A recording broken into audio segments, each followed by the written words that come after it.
So my session is called Understanding Phone Usage of 8th Grade Students. And my name is Anushya Makam. Does anyone have any questions before we begin?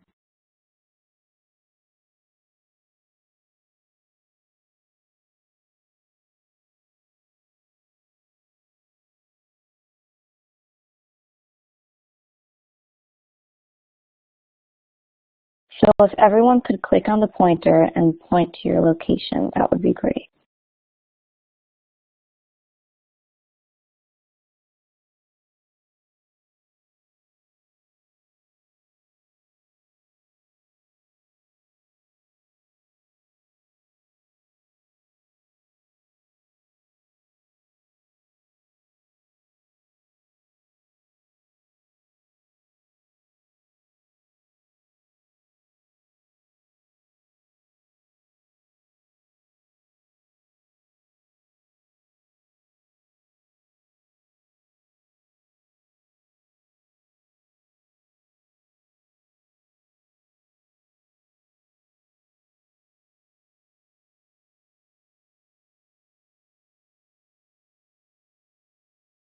Okay, perfect.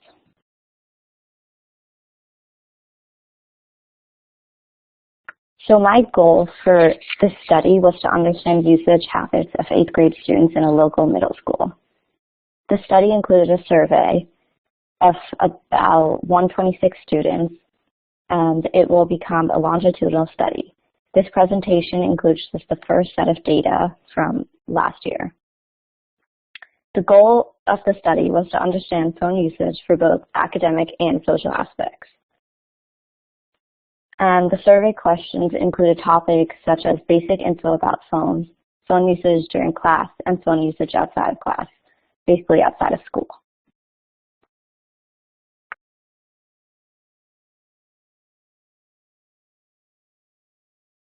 So this slide shows the first two survey questions and the results. The first question was, what grade were you in when you got your first phone? The majority of students, 60%, got their phones in 5th or 6th grade.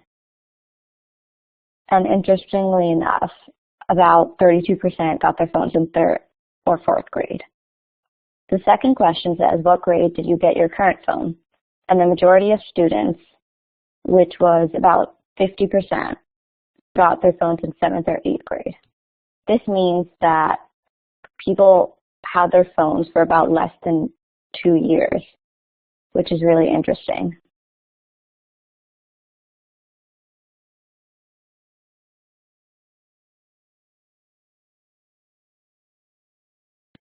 So this question was, where do you keep your phone during the school day? As you can see, the majority of students have their phone in either their backpack or their pocket. This means that they don't have their phones close to them and they're not distracted by their phones during class time. This is pretty good because we don't want students, especially 8th graders, to keep getting distracted by their phones during class. And this could provide for a productive and efficient class time with students. And yes, Christy, you're definitely right, adults do fall in that category.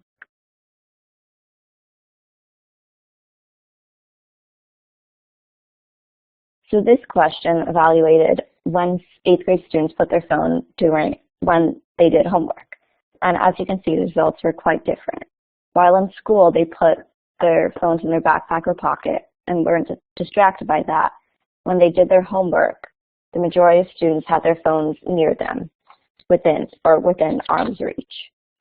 This could contribute to an unfavorable environment as students could keep getting distracted by their phones constantly while doing homework, and that's not a very good attitude to have while going into high school.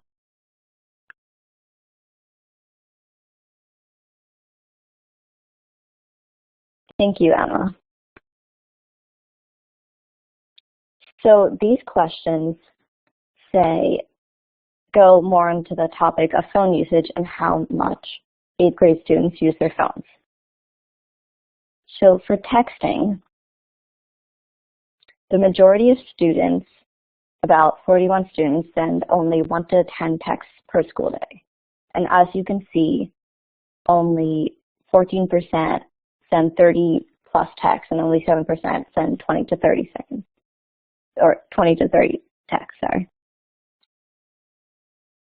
So as you can see, this is like the other question and says that students aren't really distracted by their phones during the school day, which is very good. And I wanted to also break up male versus female and see how males use their phone versus females.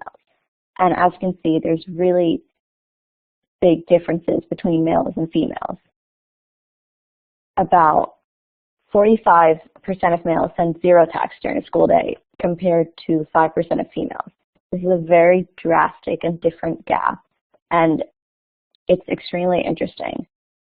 This could be due to the fact that males are not attached to phones as females are and would rather talk face to face, or something else. Yes, Chrissy, that's very true. People use their phones all the time. And as you can see, 56% of females sent 1 to 10 texts during a school day compared to 23% of males. This pattern continues throughout 10 to 20 texts, 20 to 30, and 30 plus texts. I really don't think there's any solution for phone addiction. I mean, as technology keeps improving and new Apple iPhones are coming out, we just become more dependent on our phones. And that's kind of what I wanted to show with this study. So I also want to see what students used on their phones, really. We see them texting a lot, but what apps do they use? And as you can see in this graph, Google Drive, Google Translate, and the calculator were most popular. And I found it interesting that these were more practical apps, like keeping documents in a drive, and that learning apps like Makam weren't really used.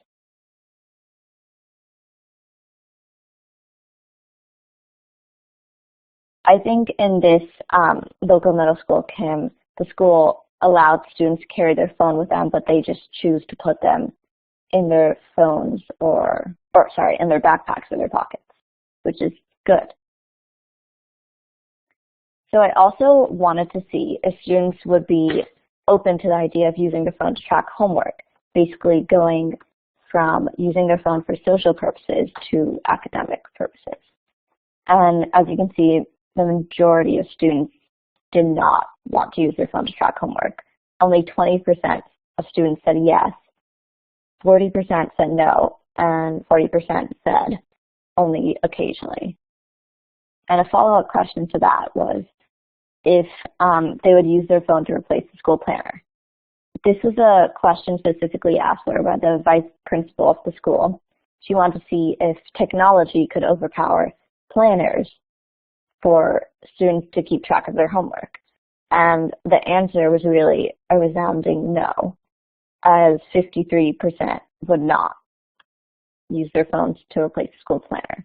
So as you can see from these two graphs, that students keep their phones separate from learning and social purposes, which is really interesting. So I also wanted to see the difference between a school day and a non-school day. And there was a drastic gap, as during a school day, the majority of students only sent 1 to 10 texts, while during a non-school day, about 44% of students sent 30 plus texts.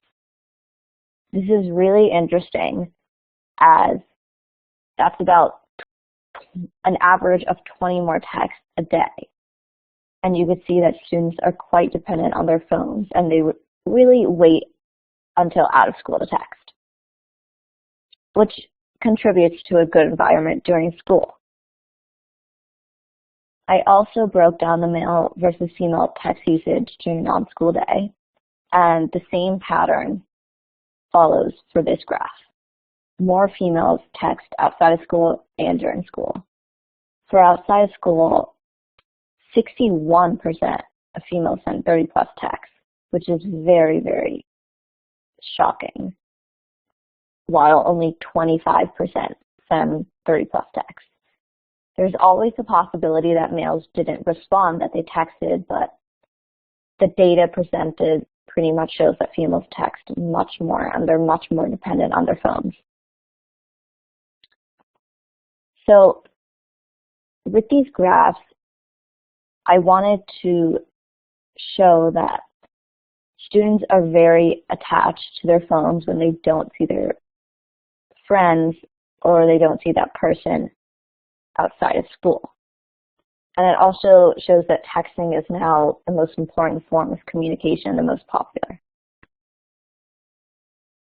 So again, I wanted to see what students most use their phones for. As expected, 77% of students text before bed, which is not surprising at all since texting is a very big phenomenon outside. And also, popular apps include Instagram, Snapchat, and games. 67% of students used Instagram, 61% played games, and 47% used Snapchat. And it's interesting to see that an old-fashioned phone call was only 29%. So basically, from this graph, we can see that these apps are being used like daily, and they've become so popular that students can't stay off them. And again, I broke down. Yes, that's a very interesting point, Christy, and there's definitely a lot of apps out there that people can use. But yeah, that would be a really interesting question to put on my survey. So, male versus female phone usage. Again, the pattern continues. Females text more, use Facebook more, Snapchat more, Instagram, basically everything. The comparison was females text, 88% of females text versus 64%, and for Snapchat, 64% of females versus only 26 male. Well, Emma, I think that males, that really brings up a good question between like gender roles, and males, I feel, are more inclined to have a face-to-face conversation with people, and they're not really dependent on their phones. I feel like they just use them for games or calculators or something like that. But females, we're really dependent on our phones, and we love to keep in contact with people. We're very social. And I don't really know, but this is all a guess, but that could possibly be the answer. So basically, females surpassed male phone usage in all aspects. And we can see from these graphs that students are very dependent on their phones for entertainment and not really for learning. And that's not and with the next two surveys, I would like to see how that changes and if students become more dependent on their phones or less, and what apps they use, or if something changes. And I would really like to see those results.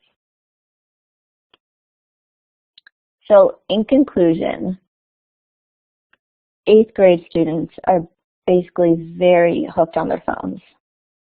However, they're not a distraction during school, but they rely heavily on their phones on the weekends, as you can see from the 30-plus texts.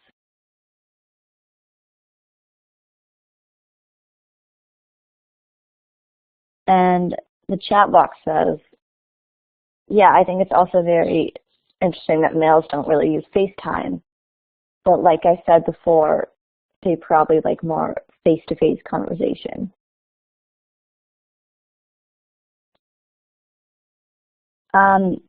T-Rod. Yes, I think that the fact that their phones are in their pockets during school time means they don't use it during class. And I'm certain that if teachers saw students using the phones, they would shut it down and take their phone away or something.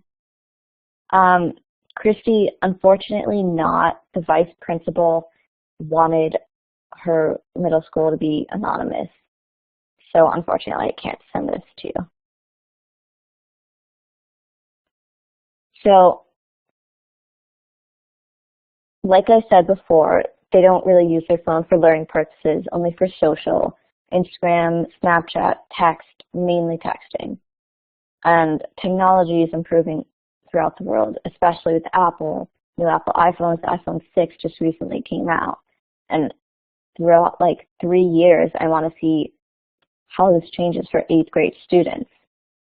Like, will they keep using their phones more? Will teachers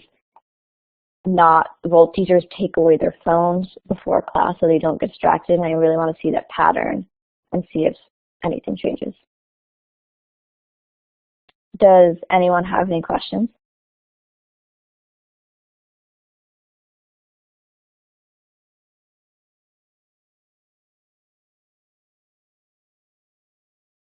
I'm a junior in high school.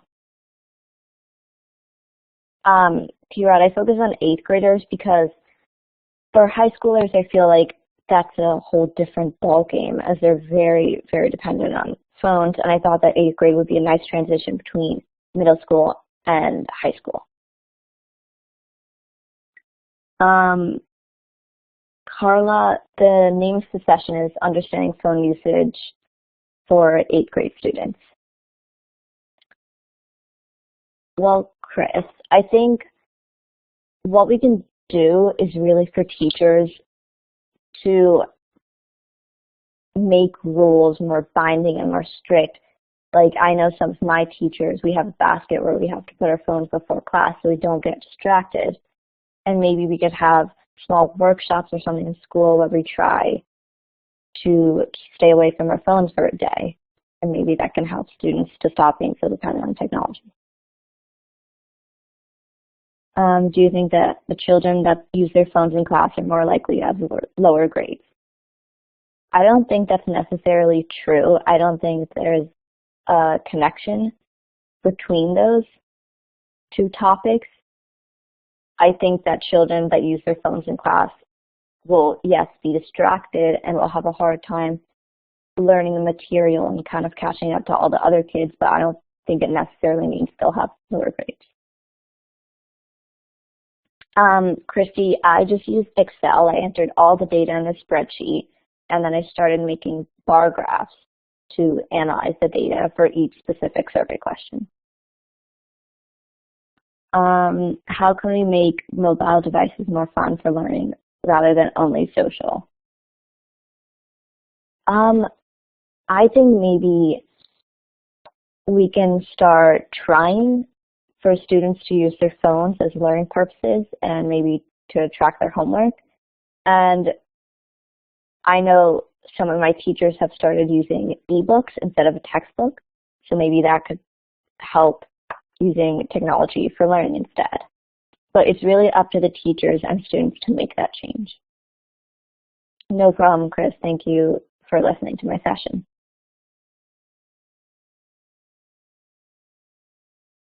Does anyone else have more questions?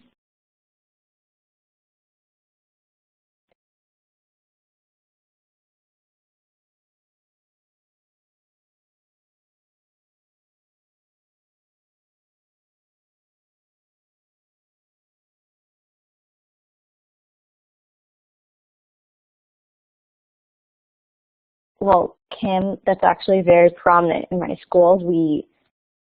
My school is an all-girls school, and with that, we really focus on empowering girls, and we have a lot of classes that focus on coding. We have a computer science class. We have a coding club, and I think we can translate that to middle school students and start them to code or anything like that. I know the hour of code is becoming very popular in my town, and if we can really get that to everyone around the world, that could promote a huge change.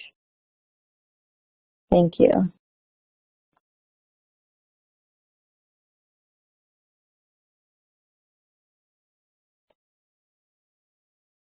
Well, Chris, I think that's a really great idea, but I'm not sure that would work very well. I know for high schoolers, we all love our phones, including me.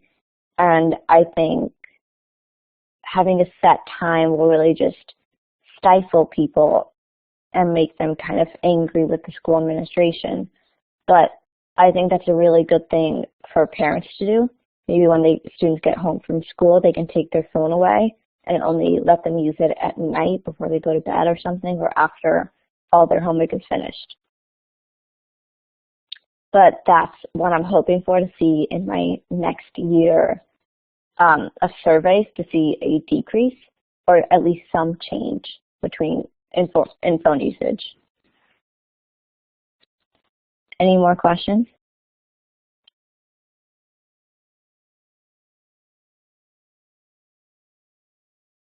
Yes, that's a very good question. Thank you, T-Rod.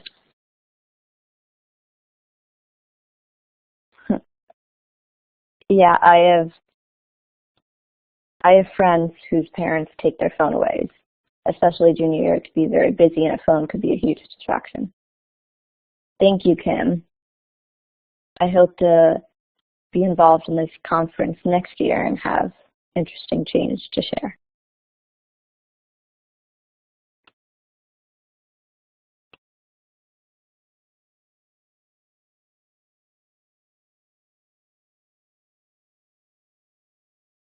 I'll definitely check that out, T-Rod.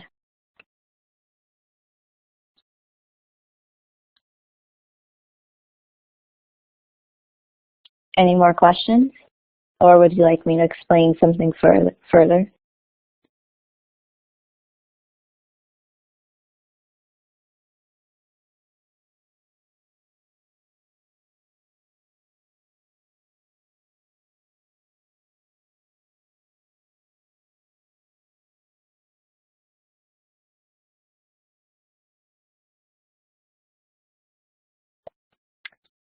T-Rod, well, I plan on using the same grade, so 8th grade students from that local middle school, and the number of students is definitely going to change. It's a little hard to organize the time to conduct the survey, so I know when I did the survey, people had to go to sports or something, so yes, it will definitely change.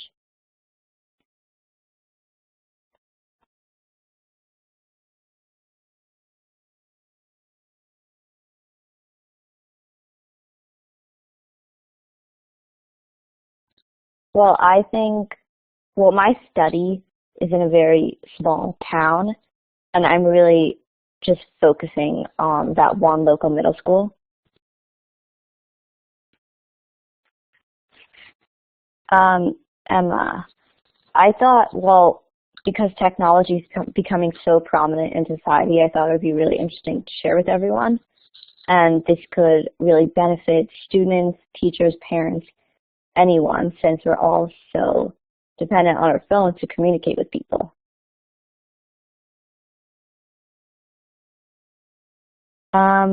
T-Rod. Well, the school I surveyed was a co-ed school, so I think boys versus girls was pretty half and half. There was about 126 students I surveyed, so yeah, it was pretty half and half.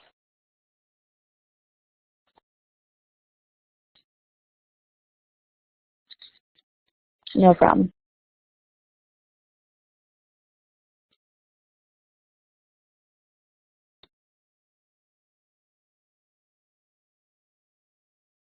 Thank you, C-Rod. I appreciate you all listening to my session.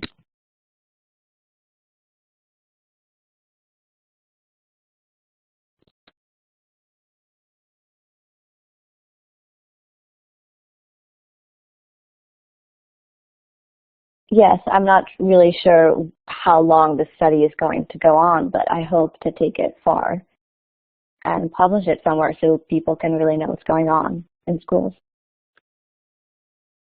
Thank you, everyone.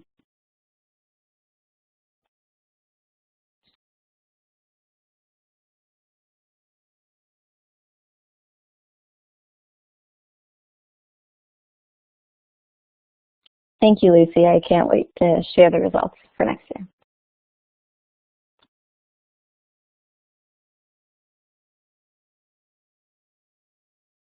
Does anyone have any more questions?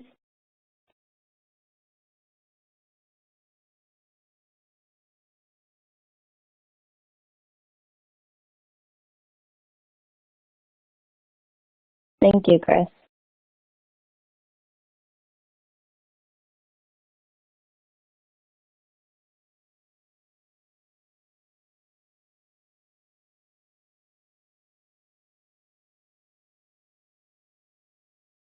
What exactly do you mean? Do you have a Twitter handle?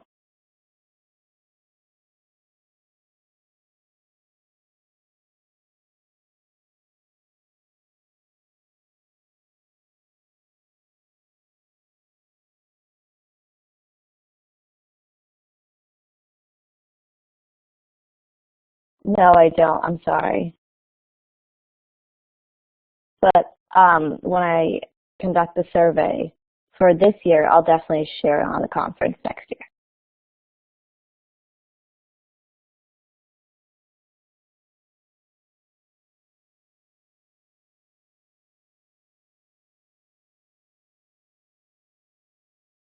I look forward to sharing it.